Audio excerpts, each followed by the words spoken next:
দর্শক, চামড়ার বাজার পরিস্থিতি জানাতে চট্টগ্রাম থেকে যোগ দিচ্ছেন ইবেন মীর। ইবেন, জানাবেন বিস্তারিত।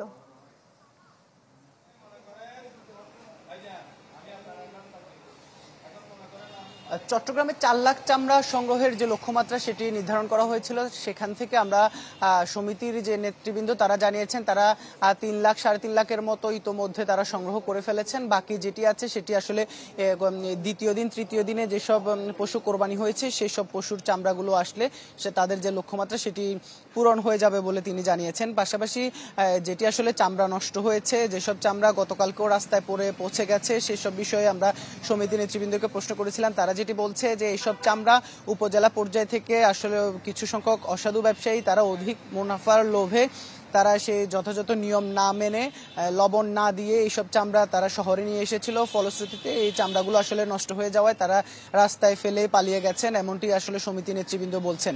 আর দাম কম দেওয়ার বিষয়টি যেটি আসলে অভিযোগ উঠেছিল সেটির বিষয়ে তারা বলছেন সরকার নির্ধারিত যে লবণ দেওয়া চামড়ার যে দাম তারা সেই দামেই সংগ্রহ করেছেন, তবে যারা লবণ দেননি সেসব চামড়া আসলে গুণগত মান নষ্ট হয়ে যাওয়ায় সেসব চামড়ার দাম তারা কম দামে কেউ কিনেছেন, কেউ হয়তো কিনেননি। এই বিষয়টি তারা বলছেন।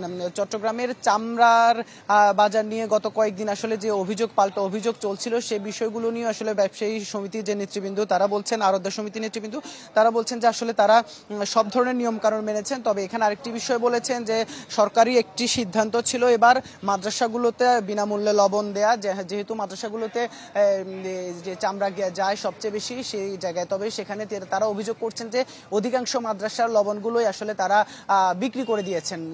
বিক্রি করে দেওয়ার ফলে সেই চামড়ায় সেই লবণগুলো আসলে ব্যবহার হয়নি, যেহেতু বাইরে বিক্রি করে ফেলেছেন। এই ফলশ্রুতিতে সেখানে আসলে চামড়ার একটি গুণগত মান নষ্ট হয়ে গেছে এবং অনেকগুলো চামড়াও নষ্ট হয়ে গেছে বলে ব্যবসায়ী সমিতির নেতৃবৃন্দ অভিযোগ করছেন।